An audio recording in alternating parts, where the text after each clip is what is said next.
할렐루야. 명절 잘 보내셨습니까? 옆 사람하고 얼굴 좀 한번 보세요. 복이 많이 붙으셨습니다. 한번 오세요. 하도 복을 많이 받으세요. 그래가지고 복이 완전히 붙었습니다. 붙었어. 우리 교인들 보니까 여행도 많이 갔다 오시고 다 그랬더라고요. 자, 오늘 오신 여러분들에게 하나님 은혜가 함께 하시길 바랍니다. 자, 앞뒤 좌우 인사하겠습니다. 반갑습니다. 은혜 받으세요 하고 자, 인사하시기 바랍니다. 자, 2층에도 함께 하십니다. 그리고 또 우리 유튜브를 통해서 또 여러 군데에서 함께 예배드리고 계시는 분들에게도 하나님의 은혜가 함께 하시기를 축복합니다. 이번 주부터 이제 우리가 그리스도인으로서의 인격, 그리스도인으로서 우리의 품격이 어떠한 자세로 살아야 되느냐 하는 내용을 여러분들에게 말씀을 증거하는데, 오늘은 그 하나님의 존중에 대해서 말씀을 증거하고 다음 주에는 사람을 존중하며 살자라고 하는 내용을 가지고 말씀을 증거하게 될 텐데, 오늘은 따라서 해봅시다. 하나님을 존중하라. 이 존중이라는 말은 높을 존자, 무거울 중자죠. 그러니까 우리가 마음속 깊은 마음으로 그를 높여주는 게 이제 존중입니다. 이 존중이라고 하는 것은 나이와 상관없이, 우리 아이들도 그러잖아요. 내가 어떤 의견을 냈을 때 그걸 부모님이 잘 안 들어주면 내 의견도 좀 존중해 주세요, 이런 말 하죠. 그러니까 이 존중이라는 단어는 그 사람의 그 나이 고하를 막론하고 그 사람 자체의 모든 것을 받아들이는 것이 존중이에요. 반면에 존경이라고 하는 게 있어요. 존경이라고 하는 것은 그 사람의 생각, 그리고 그 사람의 사상, 그 사람의 인격, 그리고 그분의 행위들을 인정해줘서 높여주는 거죠. 그래서 이 존경이라는 단어는 높을 존자, 공경할 경자거든요. 그러니까 우리가 볼 때 그 사람의 인격이나 사상 등을 이렇게 잘 받들어 섬겨주는 거죠. 어저께 어떤 분을 만났는데 그분이 이런 얘기를 하더라고요. 한국에는 지금 어른이 없다, 어른이. 그 말은 무슨 얘기냐면 그 사람을 존경할 만한 사람이 없다, 이거예요. 그러니까 그만큼 모든 것을 다 비하시켰다는 거죠. 옛날에 보면은 과거만 해도, 얼마 전까지만 해도 목사님들 세계에서도 존경받는 목사님들이 많이 있었어요. 근데 지금은 그 모든 목사들을 비하하고 비판하다 보니까 존경의 대상이 없어진 거예요. 정치계 어른도 존경의 대상이 없어졌어요. 그러니까 이런 세상을 보니까 나라가 혼란해지는 거죠. 그래서 오늘 우리가 이 존경보다도 오늘은 이제 존중에 대한 말씀을 하는데, 우리가 무엇을 존중히 여겨야 될 거냐.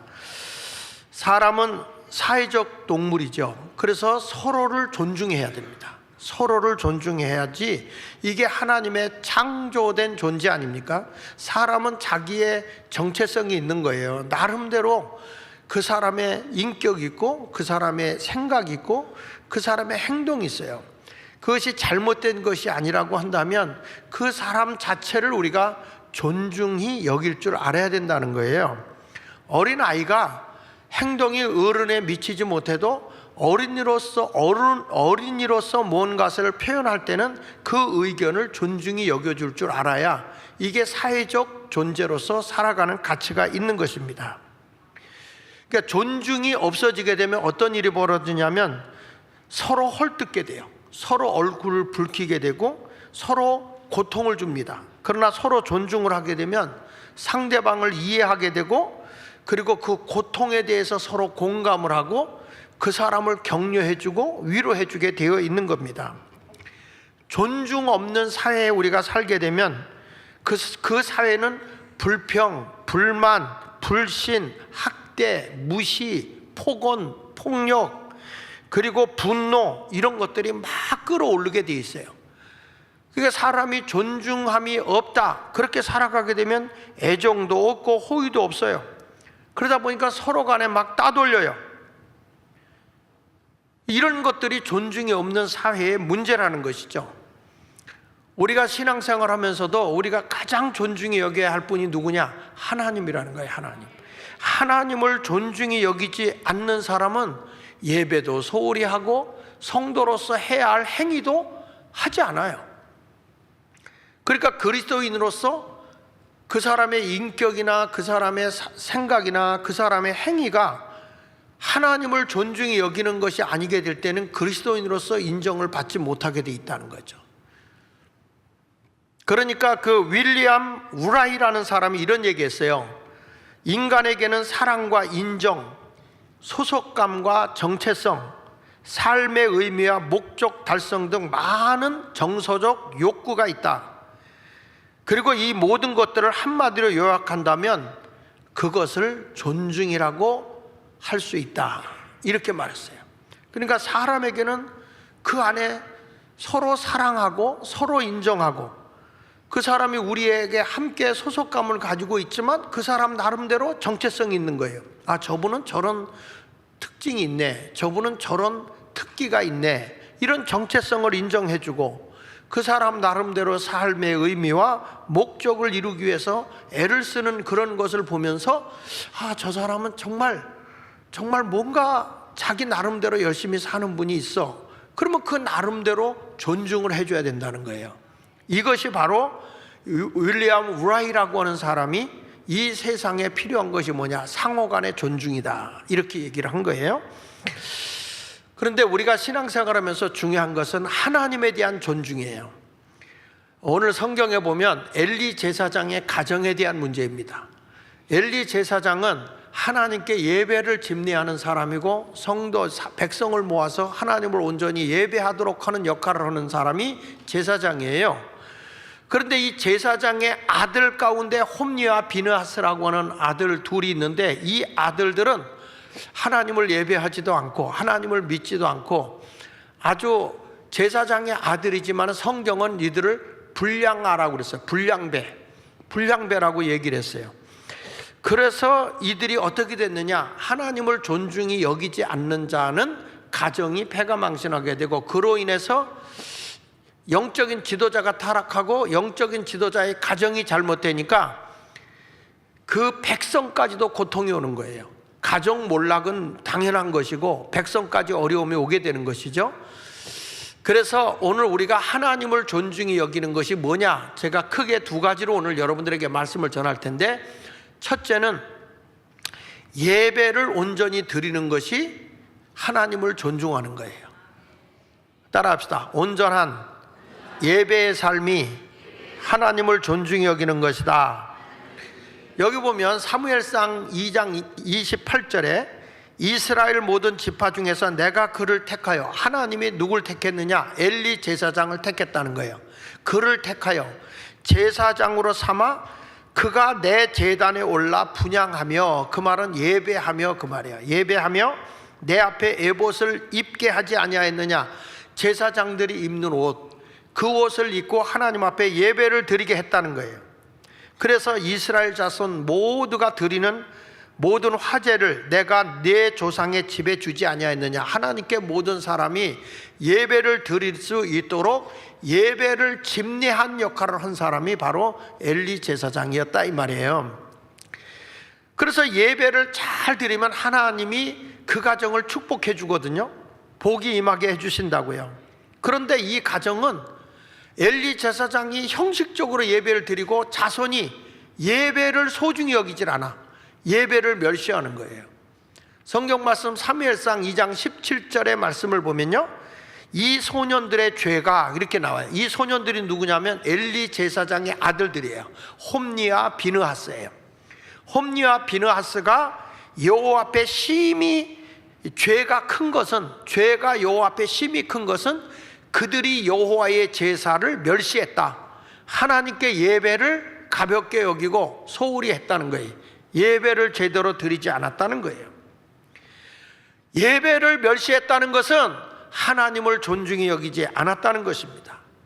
성경에 보면 안식일을 거룩하게 지키는 자는 하나님이 존중히 여긴다고 그랬어요. 여러분, 우리가 주일을 잘 지키잖아요. 예배를 잘 드리잖아. 하나님이 그 나라를 잘 지키는 자들에게 복을 준다 그랬거든. 창세기 2장 3절에 보면은 하나님이 그 일곱째 날을 뭐 되게 했다 그랬죠? 복되게 했다. 그래서 복되게. 그러니까 복되게 하시고 하사 거룩하게, 거룩이라는 말은 하기오스라는 단어인데 구별되었다 그 말이에요. 하나님께서는 엿새 동안 창조하시고 일곱째 날에 쉬셨어요. 그게 안식이에요. 그런데 사람에게는 여섯째 날 창조됐기 때문에 그 다음 날이 안식일이에요. 그래서 지금 보면 안식일의 주인 되신 예수님을 통해서 주일 예배를 드리고 엿새를 시작하는 거예요. 이게 인간의 해야 할 본분이에요. 무엇보다도 여러분 가정에서 우리 자손들이 해야 될 게 뭐냐? 예배를 잘 드려야 하나님의 약속대로 땅에서 복을 받습니다. 여러분, 우리 대한민국이 지금 이렇게 잘 살 수 있었던 것은요, 기독교가 이승만 대통령 이후에 기독교의 복음으로 나라가 세워진 거예요. 그래서 이렇게 예배를 열심히 드린 나라가 없었어요. 그러니까 하나님이 이 황무한 땅, 가난했던 이 땅, 6.25로 폐허가 됐던 이 나라를 이렇게 하나님께서 지금 이렇게 엄청난 복을 준 나라가 되었거든요. 이런 나라가 되었는데 지금 젊은이들이 예배를 잃어버리게 되고 모든 사람들이 예배를 잃어버리면서 우리나라가 위기 속에 처한 거예요. 나라가 이 지경까지 된 거는 저는 교회가 본질적인 예배를 잃어버렸다 그 말이에요. 여러분, 세상의 역사 이래로 대통령이 비상계엄령을 선포했다. 그건 뭐냐면 국민을 깨우친 거거든요. 나라가 이렇게 위태롭다. 지금 반국가 세력이 나라의 정치계, 경제계, 사법계 할 것 없이 교육계까지 다 정복이 됐다. 대통령이 하려고 해도 할 수가 없다. 지금 대한민국이 위기가 저 김일성이가 6.25를 일으켜서 이 공산화 시키려고 했던 그때보다 더 위기다. 이것을 깨우친 사람이 윤석열 대통령이에요. 그런데 이걸 갖다 내란죄로 몰아가지고 감옥에다 집어넣는데, 역사 이래로 왕이, 대통령이 내란이라는 거는 내란을 일으켜서 권력을 잡으려고 하는 거거든요. 근데 최고의 권력을 쥐고 있는 대통령이 여러분 내란을 일으킬 이유가 어디 있습니까? 이게 벌써 나라가 그만큼 작용화된 건데, 오늘 오후 3시에 제가 그 전에 강의를 여러 번 들어봤는데 장로교 신학대학의 교수인 김초롱 교수님이 굉장히 강의를 지루하지 않게 상당히 감동스럽게 강의를 잘해요. 그래서 내가 주지도 아니하고 제목도 안 주고, 오늘 우리 대한민국에 대해서 좀 오셔서, 오늘 우리가 오후 3시 나랑 사랑 예배가 있는데 오셔서 특강 좀 한번 해주십시오. 그래서 너무 이분이 쉽고 아주 감동스럽게 강의를 잘해요. 그래서 이분을 오라고 그랬더니 알겠다고 그러고, 오늘 내가 이 강의할 내용을 보니까 야, 이게 뭐에 대해서냐면 중국이라는 나라가 대한민국을 어떻게 정복하려고 했는가, 이 내용을 쭉 보내왔는데 제가 기절할 뻔했어요. 이 정도까지 대한민국이 완전히 우리도 모르는 사이에 공산화되기 직전이었던 거야. 오늘 오후 3시에 여러분, 내가 죽지 않는 한 와서 좀 들어, 이분의 얘기를. 에? 이 방송으로 듣는 분들 시간 있으면 오후 3시에 오셔서, 여러분 정말이에요, 오늘은 꼭 참여해. 오후 3시에 내가 웬만하면 이런 얘기 안 하는데 다 오셔서 오늘 오후 3시에 들으시고, 다른 마을 예배 간단하게 드리고 다 와서 들으세요. 왜냐하면 우리가 나라를 위해서 왜 기도해야 되는지 알아야 된다 이거야. 얼마만큼 대한민국이 위기였길래 저렇게 대통령이 비상계엄을 선포하고, 대통령이 감옥에 갇혀서 사람들이 위로하러 오니까 거기 있는 내각진들에게 뭐라고 했냐면 여기도 사람 사는 곳이야. 그러면서 나라가 안정되도록 잘 좀 이끌어 달라. 그렇게 얘기를 할 정도로. 여러분, 이걸 보면서 우리나라의 선거가 잘못되고 부정선거 다 드러났어요. 여러분, 투표한 사람하고 개표한 숫자가 다르면 잘못된 거 아니에요? 그거를 대통령이 확인하자. 투표수와 개표수를 확인하자. 이거 하자고 그러는데 헌재에서 각하시켜버렸어요. 기각시켰어요. 이게 뭐예요? 윤석열 대통령이 8페이지 편지를 쓴 그게 나와요. 벌써 알고 계신 거야. 이것을 열어서 공개하지 않는다는 것은 부정선거임을 확증하는 것이다. 그렇게 했는데 확인 안 하겠다고 했잖아요. 그러니까 민주당, 그 다음에 이 선거관리위원회, 그리고 헌법재판소 말이에요. 헌법재판위원회가, 여러분, 이게 다 지방까지 대법관들이 다 선거관리위원장이야. 그러니까 자기들이 자기 것을 선거 안 하겠다, 부정선거다, 하나도 재판 안 하는 거예요. 그런데 이것을 국민이 깨어나서 2030이 어제도 보니까, 이야, 부산에도 어마어마하게 모였더라고. 그런데 여러분, 난 놀라운 게 기독교인들이 다 주관하고 있다는 거야. 젊은이들도. 그리고 광화문에도 내가 어저께는 이렇게 좀 돌아봤거든요. 지금까지 온 일에 제일 많이 왔어. 어저께 어마어마하게 사람들이 온 거야. 왜 그럴까요? 근데 거기에 주로 기독교인들이야. 일반인들도 많이 왔지만 기독교인들이 주체가 돼 있다는 거야. 이것은 저는 이렇게 생각합니다.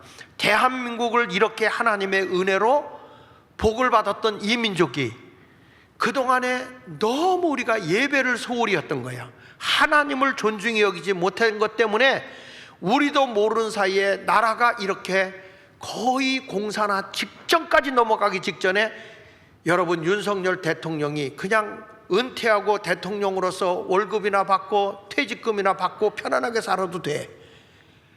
그런데 이분이 대한민국이 위기라는, 자유민주주의 국가가 위기라는 것을 선언한 거야. 이 바람에 국민이 깨어난 겁니다. 젊은이들 2030 세대가 깨어난 겁니다. 언론이 편협됐고 모든 게 다 잘못됐다고 일어났는데 거기에 주체된 여러분의 전한길 같은 사람도 진정한 그리스도인이잖아요. 거기에 그라운드 C라고 하는 사람이 20, 30, 40대 50대까지 깨우는 분 아니에요? 이분도 크리스찬이잖아요. 이런 분들이 나와서 막 기도회를 인도하고 우리가 회개해야 됩니다, 우리가 울어야 됩니다, 막 그런데 가슴이 뭉클하더라고. 저도 너 나 없어요. 지금 대한민국이 위기였는데 이때 교회가 깨어나지 않으면 우리는 끝나는 거야. 여러분, 이제까지 우리가 이렇게 하나님의 은혜로 복을 받았어요. 그게 뭐였느냐? 6.25 때도 장티푸스 콜레라로 인해서 연병이 돌 때도 교회는 예배를 게을리하지 않았어요. 생명을 걸어 일제시대에 붙들려 가면서도 예배를 열심히 드렸던 거예요. 그래서 하나님이 이 날을 예배드리는 대한민국에 복을 주신 것입니다. 이사야서 58장 13절로 14절에 있는 말씀을 보니까, 만일 안식일에 내 발을 금하여 내 성일에 오락을 행하지 아니하고 안식일을 일컬어 무슨 날? 즐거운 날. 내가 이제 예배당 가자, 이 날이 즐거운 날이야. 그리고 여호와의 성일을 존귀한 날, 세상의 어떤 날하고 비교할 수 없는 거룩한 날로 지키면, 이를 존귀하고 내 길로 행하지 아니하고 내 오락을 구하지 아니하며 사사로운 말을 하지 아니하면 내가 여호와 안에서 즐거움을 얻을 것이다. 여러분, 우리가 예배를 드리잖아. 여호와 안에서 즐거움을 얻는다는 게 뭡니까? 심령의 평안함을 얻는다는 거예요. 심령의 즐거움을 얻는다는 거예요. 근심 걱정 없도록 내가 너희의 모든 삶을 주관해 주겠다는 거예요. 여러분, 예배를 드릴 때 우리가 근심 걱정 없도록 하나님이 나라를 평안하게 지금까지 이끌어 줬던 거예요. 우리나라가 하나님의 은혜로 이렇게 평안한 나라가 살아왔던 건 6.25 이후에 70여 년 동안 나라가 평안했던 것은 우리가 교회가 깨어서 하나님 앞에 예배 운동을 강하게 했기 때문이었다, 그 말이에요. 그런데 언제부턴가 젊은이들이 예배를 드리지를 않습니다. 성도들이 예배를 열심히 드리지 않습니다. 근데 예배가 끊어지면 어떤 불행함이 올 텐데, 근데 너희가 예배를 온전히 하면 땅의 높은 곳에 또 올리겠다. 여러분 보세요. 땅의 높은 곳에 올린다는 게 뭡니까? 신분의 복입니다. 대한민국을 우뚝 세워주는 겁니다. 세계가요, 대한민국처럼 이렇게 위대한 나라가 된 나라가 없어요. 6.25로 폐허가 됐던 이 나라, 이런 나라가 이렇게 잘 살게 된 것은 나는 교회의 덕이라고 봅니다. 예배가 살아있었단 말이에요. 예배가. 제가 어렸을 때만 해도 주일날 예배만 빠지면 아버지는 종아리에 피가 나도록 우리를 때렸어요. 어머니는 사이를 굶겼어요. 왜 그럴까요? 하나님 앞에 우리가 존귀한 예배를 빼먹는 건 이 세상에 살아야 할 가치가 없다. 이렇게 우리 신앙의 선조들이 엄하게 훈련을 시켰어요.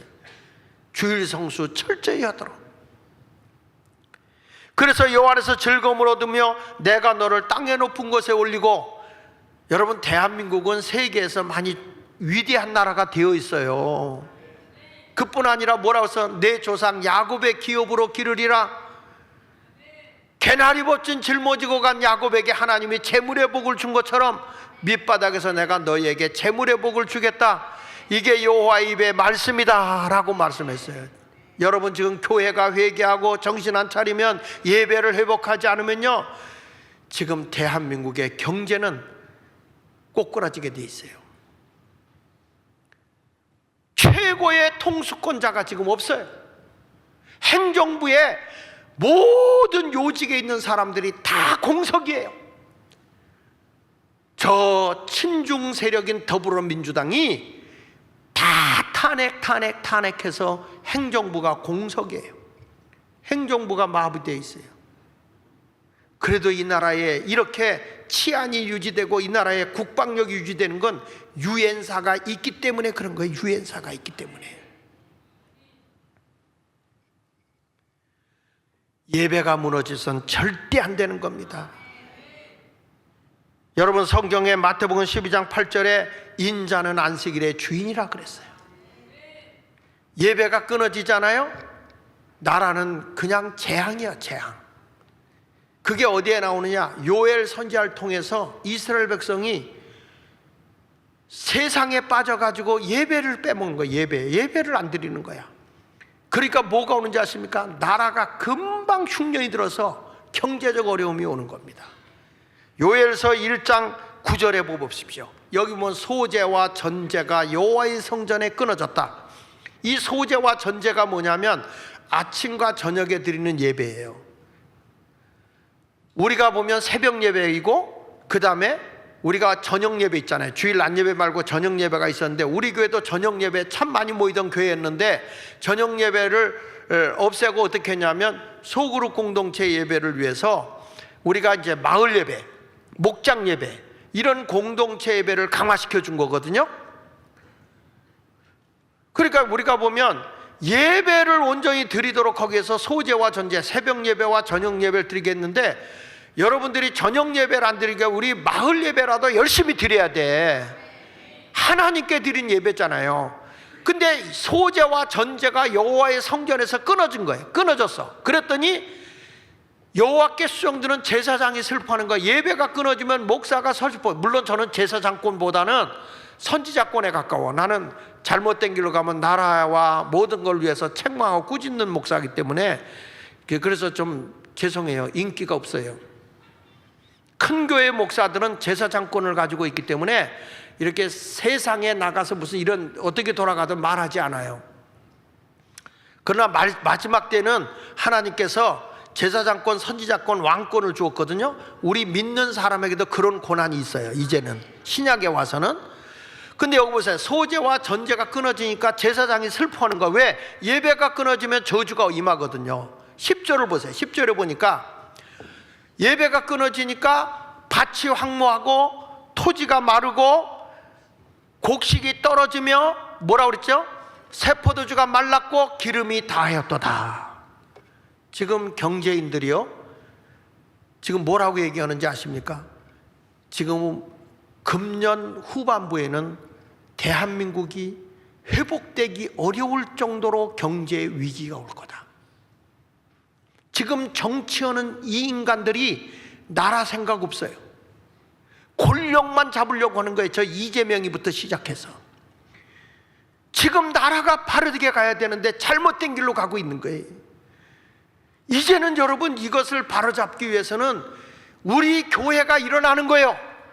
성도들이 깨어 일어나서 예배를 회복하고 저 주사파 세력, 친중 세력들을 다 공산주의로 추구하고 있고 전체주의로 흘러가고 있는 이 나라를 바로잡아야 되는 거예요. 생명 걸고 나와야 되는 거야 지금요. 그래서 예배부터 회복하자고 교회가요.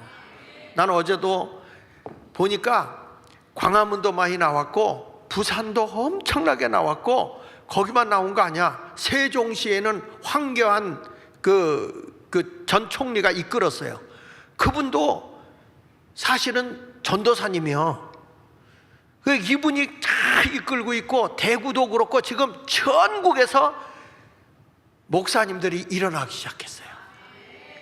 이제는 나라가 이렇게 가서는 안 된다. 교회가 깨우치고 회개운동이 일어나면 하나님이 대한민국을 어여삐 보실 걸 저는 분명히 믿습니다. 여기 보세요. 예배가 끊어지니까 요엘서 1장 9절에도 이렇게 11절에 보면 이렇게 말합니다. 농부들아, 너희는 부끄러워할지어다. 포도원을 가꾸는 자들아, 곡할지어다. 왜요? 이는 밀과 보리 때문이라. 밭의 소산이 다 없어졌다는 거예요. 소득이 안 생긴다는 거예요. 뭐가 끊어지니까? 예배가 끊어지니까. 하나님을 존중히 여기면 예배가 살아야 돼요. 우리 주일학교부터 다 예배가 살아야 됩니다. 그래서 요엘 선지자가 뭘 하라고 아십니까? 예배부터 회복하자. 나이 든 사람, 젖먹이, 어린아이, 젊은이들, 시집장가 갓간 사람들 할 것 없이 다 나와서 예배를 회복하자. 이게 요엘이 외치는 거예요. 요엘서 2장 16절에 보면요, 백성을 모아 그 모임을 어떻게 하라고요? 거룩하게 하라. 예배를 모이게 하라. 그러면서 여기 보세요. 장로들을 모으며, 여기서 장로는 지금의 장로가 아니라 여기는 긴장자 늙을 노자, 그러니까 나이 드신 어르신들, 나이 든 동네 어른들이 다 와서 예배 드리게 해라. 그 다음에 어린이, 그 다음에 누구라고 그랬어요? 젖 먹는 자, 유아, 젖먹이들. 그 다음에 신랑을 그 방에서 나오게 하고 신부도 그 신방에서 나오게 하라. 젊은이들이죠. 막 결혼해가지고 저들이 젊은 나름대로 바빠, 신혼이 좋아. 아니야, 예배부터 드리라는 거예요. 예배부터 다 나오라는 거예요. 젊은이들 할 것 없이 신혼도 다 와서 예배하라. 그 다음에 뭐라고 했어요? 여호와를 섬기는 제사장들은 낭실과 제단 사이에서 울며 이르기를, 여호와여 주의 백성을 불쌍히 여기소서. 백성들이 다 나오게 하고 주의 종들은, 제사장들은 울라는 거예요. 회개하고 울라는 거예요. 예배를 회복하지 못하고 나라가 망해지고 흉년 들고 어려움을 당하고 있는데, 이게 다 누구냐? 하나님이 우리에게 복을 줘야 되는 것인데, 하나님을 망각하고 하나님을 존중히 여기지 못하는 백성들, 가슴을 치고 회개해야 된다. 저는 지금 이렇게 한국 교회들이 깨어일어나서 나라를 위해서 울부짖는 것은 우연이 아니라고 봐요. 회개 운동이 일어나면 나라가 삽니다. 여기 보십시오. 주의 백성을 불쌍히 여서 주의 기업을 욕되게 하여 나라들로 그들을 관할하지 못하게 하옵소서. 주의 기업들이 욕돼, 우리나라 기업이 망하면 안 됩니다. 기업이 일어나야 됩니다. 아시겠습니까? 지금 여러분, 우리나라의 기업들 있잖아, 중국으로 엄청 넘겼습니다. 여러분, 로또 복권 있지? 에? 로또 복권도 사면 안 돼. 로또 복권도 문재인이가 중국에다 넘겼어. 우리나라 거 아니에요. 지금 우리나라 기업이 중국으로 다 넘어갔어. 그래서 오늘 오후에 와서 들어보라고, 나라가 어느 지경까지 됐는지. 우리나라 땅을 얼마나 중국에서 많이 사놓고 있는지 아세요? JTBC가 왜 중국에 저렇게 난리치는지 아세요? 중국이 거기다가 1,000억을 주고 그걸 샀어. 지금 나라가 여러분 대한민국이 아니에요. 그렇게 외치고 내가 외쳐도 오히려 날들어 정치 얘기한다고. 정치가 얘기하는 게 아니라 나라가 없는데 가정이 어디 있고, 나라가 없는데 여러분 교회가 어디 있냐고.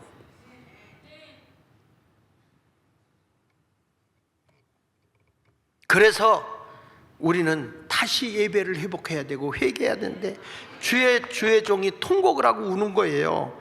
주의 기업을 욕되게 하여 나라들로 그들을 관할하지 못하게 하옵소서.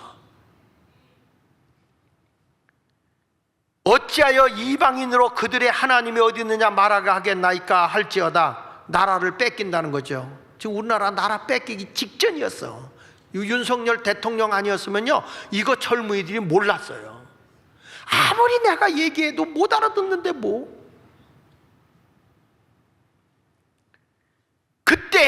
그때 같이 한번 읽어봅시다. 그때 시작. 그때 여호와께서 자기의 땅을 극진히 사랑하시어 그의 백성을 불쌍히 여길. 그러니까 이 나라의 흥망성쇠는 그리스도인들에게 달려있는 거야. 하나님의 백성들이 예배를 회복하게 되면 나라를 하나님이 세워줍니다. 보세요. 요엘서에 예배가 회복되니까 하나님이 어떻게 하는가 보세요. 요엘서 2장 23절로 24절에 이렇게 말합니다. 시온의 자녀들아, 이건 하나님의 성도들을 얘기하는 거야. 시온의 자녀들아, 너희는 너희 하나님 여호와로 말미암아 기뻐하며 즐거워할지어다. 너희가 회개하고 예배를 회복했구나. 하나님을 존중히 여기는구나. 그러니 너희는 하나님 여호와로 말미암아 기뻐하고 즐거워하라. 왜 하나님으로 말미암아 기뻐하고 즐거워하느냐? 그 하나님이 너희를 위하여 비를 내리셨다. 농사짓는 하늘에서 생산성이 있도록 하늘에 모든 것을 다 비를 내려주셨다. 그래서 농사질 수 있도록 이른비를 너희에게 적당하게 주시리니 이른비와 가을에 열매가 무르익도록 늦은 비를 너희에게 예전과 같이 줄 것이다. 다시 대한민국을 호황되게 할 것이다. 네 나라가 경제가 다시 왕성하게 일어나게 해줄 것이다. 그래서 24절에 이렇게 말하는 거예요. 마당에는 밀이 가득하고 독에는 새포도주와 기름이 넘치리로다. 너희가 이제 어려워요, 힘들어요. 지금 여러분 나라가 어렵지. 지금 경제가 어렵죠. 대통령이 그 8페이지 쓴 거 거기 내용에 보니까 야 소득주도 성장 문재인이가 보니까 막 뭐 포퓰리즘을 해서 막 나눠주다 보니까 국가가 빚만 떠 앉아있고 나라 경제가 엉망이더라는 거야. 그래서 어떻게든지 내가 세일즈가 돼서 외국에서 우리나라 물건을 수출해가지고 돈 버는 일만 해야 되겠다. 그래서 자기는 대통령인 것도 모르고 뛰었다는 거야. 이제 감옥에 들어가게 되려 탄핵을 돼서 아무것도 하지 못하게 손을 묶어놓고 보니까 그제서야 내가 대통령이었구나 이렇게 알았다는 거예요. 정신없이 뛰어다녔다는 거예요. 정신없이 나라를 위해서. 여러분 우리는 진짜 대통령 하나 잘 뽑았어요. 거짓된 언론들이 프레임을 씌워서 알코올 중독자니 뭐 또라이니 뭐 김건희에게 미쳐서 뭐 우상이 붙여 이런 거짓된 뉴스에 우리가 속은 거야.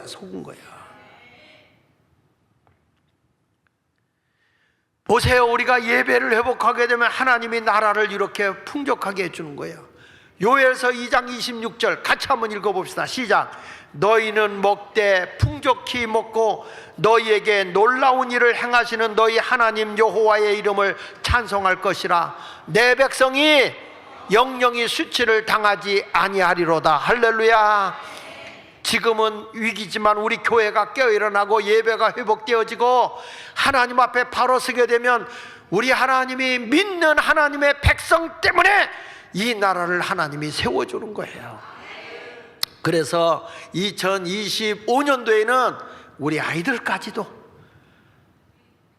다 세상에 뺏기지 말고 예배부터 하나님을 존중히 여긴다면 예배를 회복해야 됩니다. 그래야 하나님의 하늘문을 열고 여러분의 가정만이 아니라 대한민국을 복되게 하나님이 인도하시는 것입니다. 내가 잘나서 사업 잘하는 줄 착각하지 마세요. 지금 많은 사람이 우리나라 소망 없다고 해외로 나가고 있어요. 그러나 우리가 예배가 회복되어지고 신앙이 회복되어진다면 하나님께서는 다시 이 나라를 복되게 하실 줄로 믿습니다. 크게 따라합시다. 예배에 성공하리라. 다시 예배에 성공하리라. 금년에 예배에 꼭 성공하여 하나님의 복을 받는 주인공이 되시기를 축원합니다. 두 번째는 뭐냐? 하나님을 존중히 여기는 자는 온전한 헌금 생활을 해야 돼. 온전한 헌금 생활. 하나님께 드려야 될 걸 내가 짓밟아 버리면 안 돼요. 여기 보니까 엘리 제사장 밑에 있던 그 홈리와 비느하스, 이 가정은 하나님의 물질을 가지고 짓밟아 버리는 거예요. 자, 보십시다. 사무엘상 2장 29절에 보니까 너희는 어찌하여 내가 내 초소에서 명령한 내 재물과 제 예물을 밟으며 그랬잖아요. 여기 보세요. 명령했다는 거예요. 명령. 하나님의 제단에서 하나님이 명령을 했어요.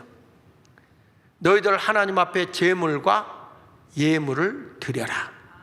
그래서 선한 일을 하도록 했는데 이것을 사람들이 욕심을 부리고 짓밟아 버려. 그래서 보세요. 내 아들들을 나보다 더 중히 여기고 내 백성 이스라엘이 드리는 가장 좋은 것으로 너희들을 살찌게 하느냐? 엘리 제사장을 책망하는 거죠. 여러분, 우리도 똑같아요. 우리도 제사장권을 가지고 있어요. 하나님이 물질을 줬더니 하나님 앞에는 아무것도 안 하고 선한 일에는 아무것도 안 하고 나만을 위해서 살찌우기 위해서 나만을 위해서 살아가게 된다면 하나님이 너희들을 그냥 놔둘 수 없다, 그런 얘기예요. 그래서 이 엘리 제사장의 가정이 어떻게 된지 아십니까? 하나님이 보시기에 행실이 아주 나빠. 여기 두 아들이 예배도 제대로 안 드리죠. 거기다가 온전한 제물을 다 밟아버리죠. 그리고 하나님 전에 오는 사람들을, 여인들을 추행을 하죠. 그래가지고 아주 도덕적으로 윤리적으로 다 무너뜨린 거예요. 보십시오. 사무엘상 2장 12절에 엘리의 아들들은 행실이 나빠 여호와를 알지 못한다. 아니, 제사장의 아들인데 하나님을 몰라. 그뿐입니까? 사무엘상 2장 22절에 보면은 엘리가 매우 늙었더니 그의 아들들이 온 이스라엘에게 행한 모든 일과 회막문에서 수종드는 여인들과 동침했다. 하나님 보니까 도덕도 다 무너진 거예요. 그래서 하나님이 어떻게 하십니까? 전쟁. 백성을 바르게 일깨우자니까 전쟁이나. 그전에는 법궤를 갖고 가면 이겼어. 법궤 메고 나가도 졌어요. 그래서 전쟁터에 나가서 홈리와 비느하스, 엘리 제사장의 두 아들이 죽습니다.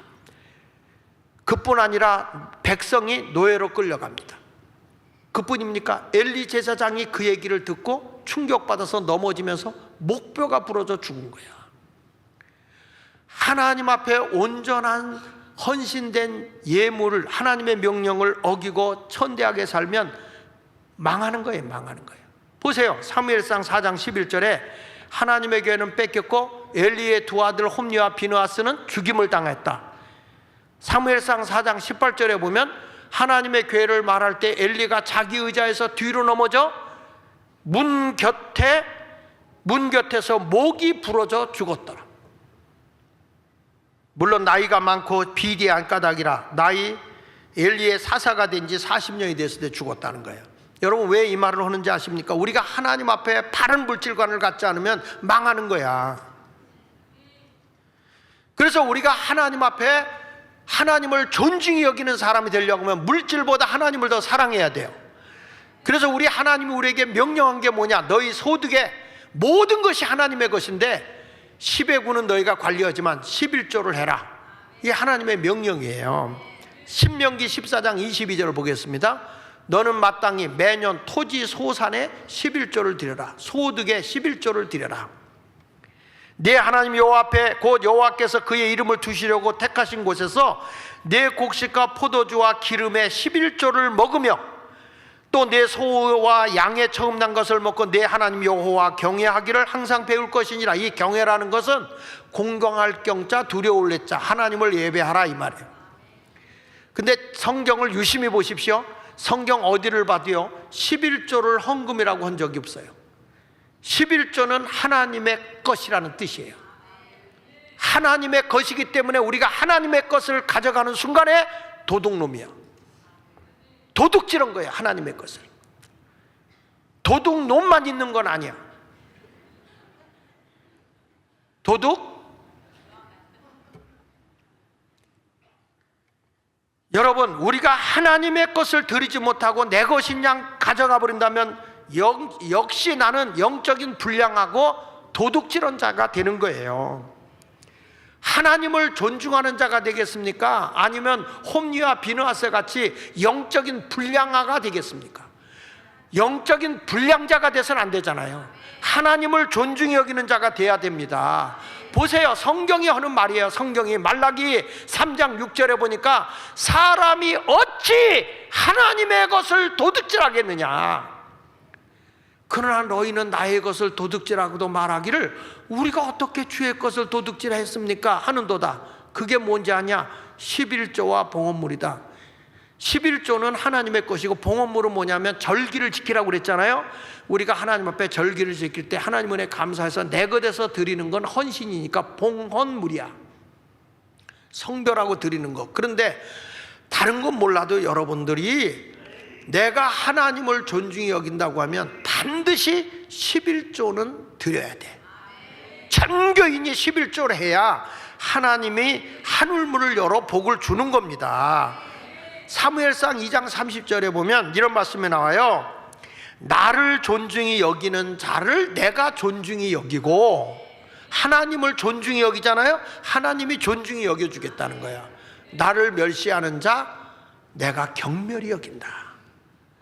하나님을 존중히 여기면 우리 하나님이 여러분을 아주 귀히 여기셔, 높여주셔요. 에이, 그건 뭐 목사나 하는 얘기지. 여러분 11조면 목사가 같습니까? 저도요, 내가 금년에 내가 봤어. 도대체 내가 얼마나 하나님께 헌금을 드렸는지 한번 쭉 뽑아봐라. 가지고 우리 사무 간사한테 쭉 뽑아봤어요. 저와 제 아내가 헌금한 걸. 그랬더니 우리 부부가 쓴 게 200만 원도 안 돼. 다 하나님께 드리고 나누고, 아니 하나님께 드린 것만 그러니까 나눈 것까지 생각하면 내가 산 게 기적이요. 산 게 기적이요. 그래도 모자람 없이 살아. 싸놓고 사는 건 없어도.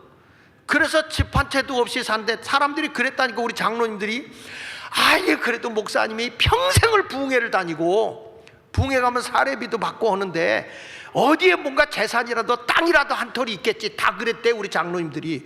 내가 없다 그래도 장로님들이 노래 불렀다니까. 거짓말이야 했다는 거야.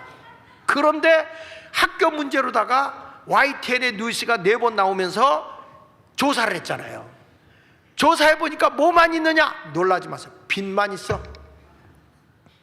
내 이름으로 된 게 아무것도 없어. 우리 집사람으로 된 게 아무것도 없어. 그러니까 그제서 우리 장로님들이 믿더라니까. 그래가지고 은퇴할 때 살 집을 여러분들이 해줬잖아. 어? 근데 아직 다 못 갚았어. 빚이 있어. 2억이. 그것도 해줘. 예. 여러분들이 헌금해서 해줘요. 아직도 빚이 2억 있어.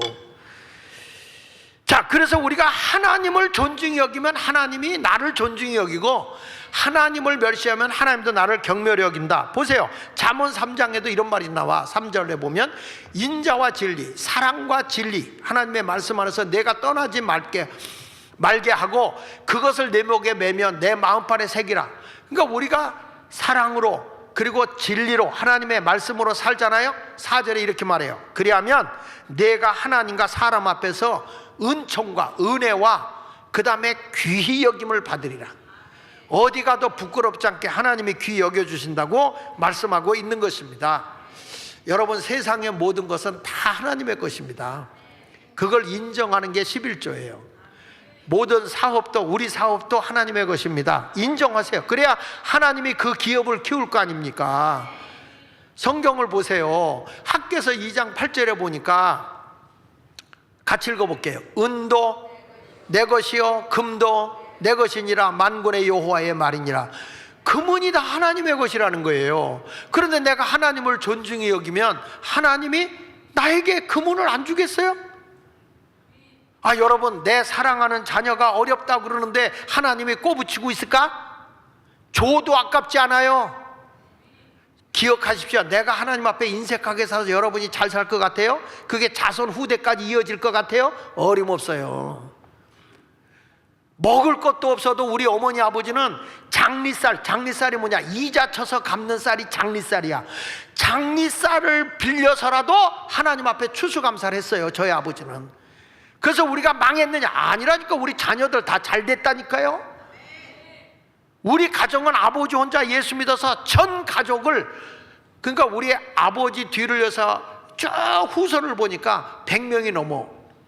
그 다 예수 믿어. 왜? 남이 잘 되는 꼴을 못 봐요? 예? 시편 24편 1절에도 보세요. 자, 땅과 거기 충만한, 땅에 일어나는 모든 충만한 것, 세계, 그 가운데 사는 자들은 다, 그러니까 천지의 모든 것은 다 누구 것이라는 거예요? 하나님의 것이라는 거야. 믿으시면 아멘. 자, 시편 50편 10절로 11절에도 보면 산림의 짐승들과 무산의 가축이 다 내 것이며 산의 모든 새들도 내가 아는 것이며 들의 짐승도 내 것이다. 그러니까 보세요. 이스라엘 백성이 고기가 먹고 싶다 그러니까 메추라기 새 떼를 몰아다 이스라엘 백성에게 갖다 주잖아요. 코에서 입에서 질리도록 내가 안겨주겠다. 그 모세가 기가 막혀서 장정만 60만이고 이 이스라엘 백성이 광야에 가는 사람이 200만이 넘는데 하나님이 소의 떼를 모은들 물고기 떼를 모은들 이게 가능하겠습니까? 라고 하니까 하나님 뭐라 그래? 야, 이 모째째야. 모세한테는 야, 이 모째째야. 하나님의 손이 그렇게 짧으냐? 하나님이 그렇게 째째한지 아느냐? 여호와께서 어떻게 행하는 걸 봐. 그러더니 갑자기 지중해로부터 바람이 불어오는데 메추라기 새떼들이 메추라기 하면서 새카맣게 몰려오는데 이스라엘 진 앞에 푸득푸득 앉는데 두께로 2규빗이라는 한 규빗이 41.5cm 내지 42.5cm 정도 되니까 43cm 내지 45cm 두께로 2규빗이니까 90cm 두께로 90cm 두께로 가로질러 하루길 세로질러 하루길 메추라기 새떼가 새까맣게 앉은 거야. 이야, 메추라기 새가 날아가지도 않고 합창을 하네. 날 잡아잡소, 날 잡아잡소 하는 거야. 그들이 고기를 고먹는데 얼마나 맛있는지. 여러분, 하나님은 이런 분이야. 모든 것이 하나님의 것이요. 하나님 마음에 들면요 감당 못하게 부어주시는 하나님인 걸 믿으시면 아멘. 레위기 25장 23절에 보면요 토지를 영구히 팔지 마라. 토지는 다 내 것이다. 땅도 다 하나님의 것이요. 그러니까 이 땅이 옥토로 만드는 것도 하나님의 것인단 말이에요. 대한민국의 모든 나라가 누구 것이에요? 하나님의 것이요. 그러니까 우리 하나님이 이 나라가 예배를 성공하고 하나님 뜻대로 살면 여러분을 가난하게 내버려 두시겠습니까? 여러분이 어렵게 만드신 하나님이 계십니까? 기업도 여러분의 기업이라 생각하지 말라고 하나님이 세우신 기업이다. 이런 믿음을 갖고 나가면 우리 하나님이 일하신다고. 우리 하나님이. 보세요. 시편 95편 5절에 보면 바다도 누구 것이라고 그랬어? 하나님. 그래서 여러분 바다 가서 고기 잡으면 누가 돈 받아요? 하나님은 다 공짜야. 공기, 이 산소도 하나님은 공짜로 줬다니까요. 여러분 숨 쉬는 거 누가 돈 받아요? 에? 그런데 병원에 가서 산소호흡기 끄면 돈 받아 안 받아? 받잖아요. 내가 건강하게 호흡하고 다니면 하나님은 다 그냥 줬어. 그냥 육지도 다 그의 손이 진 거고요. 할렐루야. 그러니까 역대하 31장 5절에 그래서 하나님이 하시는 얘기예요. 왕의 명령이 내리자 곧 이스라엘 자손이 곡식과 포도주와 기름과 꿀과 밭의 모든 소산에 첫 열매들을 풍성히 드렸고 또 다같이 모든 것에 11조를 많이 가져왔다. 여러분, 그러니까 모든 것의 주인이 누구라고? 그걸 인정하는 신앙의 고백이 11조예요. 그래서 2025년도에는 우리 전 교인이 11조를 드려 하나님께. 이거 도둑질하면 도둑놈이고 하나님이 복을 줄 수가 없어요. 모든 것이 하나님의 것인데. 그래서 이 교회 재정이 좀 있어야 하나님의 교회에서 일하는 사람들도 살 거 아니요? 여기 고린도서 9장 13절 보세요. 성전의 일을 하는 자들은 읽어보세요. 시작.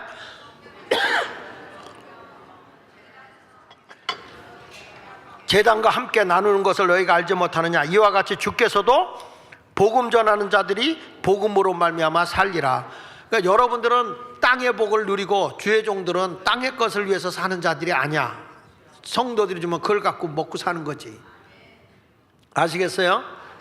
근데 우리 교회가 그냥 요즘에 보니까 어찌나 헌금 생활. 내가 그래서 청년들 헌금하는 것도 봤다. 야, 청년들이 헌금하는 거 기가 차고 매가 차고 순사가 방맹이 차고 거지가 깡통 차겠어. 이게 제대로 못 배운 거야. 아니, 날들어 그 얘기를 하더라고. 우리 안혜곤 목사님이 미국에서 목회를 할 때 제가 부흥회를 갔어요. 부흥회를 가서 내가 헌금 생활을 철저하게 가르쳤거든. 근데 우리 교회 오더니 날들어 그러는 거예요. 아니, 매형 우리 교회에서 할 때는 그렇게 철저하게 헌금을 가르치는데 왜 예수마을교회에서는 헌금 얘기 한 번도 안 하냐는 거야. 그래서 내가 착각을 했어. 우리 교인들은 다 알겠지 이런 생각을 한 거야. 그 헌금 얘기를 안 가르친 거예요.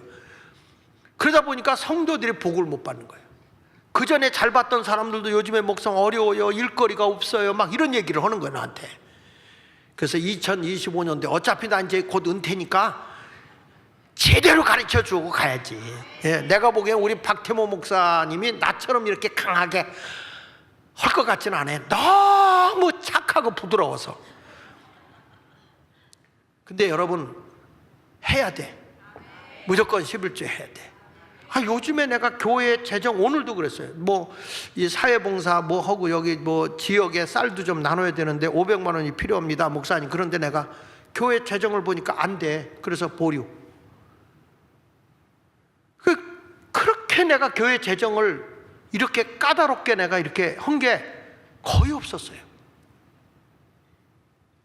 그 뭐냐면 성도들이 하나님 앞에 헌금 생활을 안 한다는 거거든. 난 다른 헌금 하지 말라고 그래. 11조만 제대로 해도 돼. 11조만. 네. 그래야 여러분 하나님을 마음 놓고 할 거 아니야? 영양껏 할 거 아니야? 나는 여러분들에게 이렇게 말하고 싶어. 여러분이 11조만 갖고 사시고 10의 9는 하나님께 드릴 정도로 좀 복을 받아보라고. 아니, 내가 한 달에 10억을 벌면 11조 갖고 살잖아. 1억 갖고 살잖아. 허허. 그러니까 9억은 하나님 나라 위해서 쓰세요 이렇게 좀 하고 1억은 내가 좀 살아야 되겠습니다. 1억 갖고는 좀 내가 살아야 되겠습니다. 월. 이렇게 복을 해도 아멘 안 하는 거 보니까 그냥 100만 원 갖고 사셔. 그러니까 우리가 하나님 앞에서 좀 넉넉한 삶을 살아야 되는 거예요. 느헤미야 보니까 느헤미야에 아니 하나님의 제단을 섬기는 사람들이 제단에 있지 못하고 다 세상을 향해 나간 거예요. 다 밭으로 간 거예요. 왜냐? 교회에서 11조를 안 하니까 교회 섬기는 자들이 먹고 살 수가 없는 거야. 그래서 밭으로 다 도망갔다는 거야. 느헤미야가 보니까, 지도자가 보니까. 그래서 느헤미야가 야단을 치면서 지도자를 불렀어. 왜 11조 안 하느냐? 11조 해라. 하나님의 곳간에 11조가 있어야지. 이게 무슨 소리냐? 그리고 민장들을 막 야단치는 거야, 지도자들을. 그리고 하나님의 성전을 섬기는 사람들을 다 다시 모이게 했어요. 자, 보세요. 느헤미야 13장 10절 볼게요. 자, 내가 또 알아본 적, 이게 느헤미야가 알아본 적, 레위 사람들은 하나님의 성전을 섬기는 자들이에요. 받을 몫을 주지 아니하였으므로, 저들이 살 수 있는 몫을 주지 아니하니까 그 직무를 행하는 레위 사람들과 노래하는 자들이 각각 어디로? 자기 밭으로 도망갔다. 세상으로 뛰어쳐나갔다. 야, 우리도 요즘에 교역자들을 모시려고 하니까 교역자가 오는 사람이 없어요. 왜 그러냐? 교회가 세상보다 못 주는 거야. 세상에 나가서 알바하는 게 훨씬 나은 거야. 그러니까 목회해야 하는 길을 안 오겠다는 거야. 그래서 내가 요즘에 우리 교회 이런 얘기해. 젊은 애들, 학생들 만나면 야, 너 신학 가. 네, 그래요. 우리 교회에서 내가 주의 종을 키워야 되겠다. 아예 우리가 켜서 여기서 자족을 해야 되겠다. 안 한다는 거야, 얘들이. 근데 우리 교회는 사실 다른 교회보다 제가 잘합니다. 왜냐하면 행정실장이 워낙 잘해서 4대 보험 다 들어주고 퇴직 적립 다 해주고 목사 세계에서 우리 교회처럼 해주는 교회가 별로 없어요. 그렇게 잘해주는데도 우리 교회는, 그리고 우리 교회는 평신도들이 열심히 일하는 교회 중에 하나이기 때문에 잘하는데도 그래도 안 오겠다는 거예요. 근데 여러분, 이렇게 되면 안 되잖아. 교회에 자꾸 와서 이제 그전에는 사명을 가지고 굶어도 주를 위해 살겠습니다. 교회 장로님들이 다른 교회 가면 목사는 무조건 깎아야 돼. 그 목수를 했나 봐, 과거에 장로들이. 목수들은 항상 대패질하면서 깎거든. 깎아내는 일만 하거든. 자꾸 깎자. 목사가 영양껏 일할 수 있도록 어디 가도 목사가 얻어먹고 살면 되겠어? 딱 100%. 벌써 내가 선교, 요번에 이제 캄보디아 간단 말이야. 내일 캄보디아 가서 열하루 이제 돌아보고 와요. 캄보디아하고 태국을 돕니다. 왜 그러냐? 캄보디아가 공산국가가 되면서 얼마나 인구가 800만일 때 300만을 죽였어요. 300만을. 공산화가 될 때. 그런 거를, 그게 언제냐? 1975년도부터 79년도. 그러니까 50년도 안 됐어. 이런 때 이런 혹사한 거를 가서 내가 보고 현장 교육을 시켜야 되겠다, 젊은이들에게. 그래서 거기서 자유민주주의가 얼마나 좋은 건지 이런 것을 일깨워줘야 되겠다. 그래서 내가 탐방을 가요. 이번에 돌아보고 태국 선교회도 돌아보고 다 이거를 하는 거예요. 왜 내가 그 얘기를 하느냐? 나라를 살리기 위해서 하는 거야. 나라를. 그 거기 가니까 거기 선교사님들 누구를 만나야 되잖아요. 그러니까 나는 벌써 누굴 만나야 되는데, 누구도 줘야 되는데, 이거부터 생각하는 거야. 100% 줘야 되니까. 내가 얻어먹게 생겼어, 주게 생겼어요. 평생 내 이제까지 개척하면서부터 얻어먹어 본 적이 없어. 내가 작은아버지 금오제일께 큰 교회 있을 때 도와달라고 갔다가 얼마나 싸늘하게 욕을 먹었는데 돈이 웬 수다. 다시는 내가 이런 짓 안 한다 그래가지고 나라를 위해서 뭐 연구하고 뭐 하는 거 있잖아. 그 연구비가 많이 들잖아요. 내가 PPT 만들고 뭐 하는 거니까. 그래서 내가 정광훈 목사님한테 2번 부탁했어. 연구비 좀 달라. 이야, 얼굴이 딱 굳어 쳐다보지도 않는 거야. 얼마나 자존심이 무너지는지. 내가 2번 다시 손 벌리면 인간이 아니다, 사람의, 내가 하고 말지, 이렇게 됐다. 난 그래서 평생 어디 가도 얻어먹긴 틀렸어. 주고 살아야지, 베풀고 살아야지.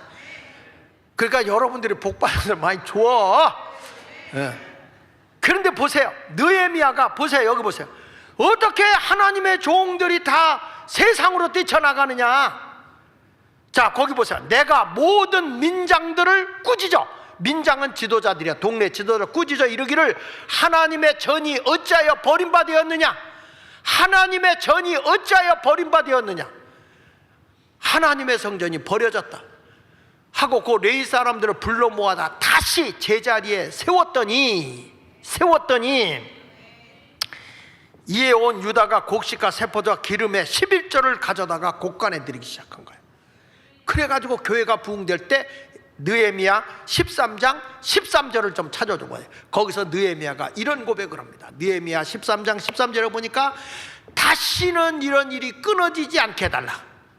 자, 같이 한번 읽어볼게요. 내가 제사장 설레만 서기관 사두관들 위해서 리번으로 참고를 지금 마따냐 곡식들에게 하면서 다 이들에게 분배하는 일을 하겠어요. 그 다음 절 보세요. 14절. 자, 그래서 느헤미야 같이 읽어보세요. 시작. 내 하나님이여, 이 일로 말미암아 나를 기억하옵소서. 내 하나님의 전과 그 모든 직무를 위하여 내가 행한 선한 일을, 이게 선한 일, 이 일이 끊어지지 않게 해달라.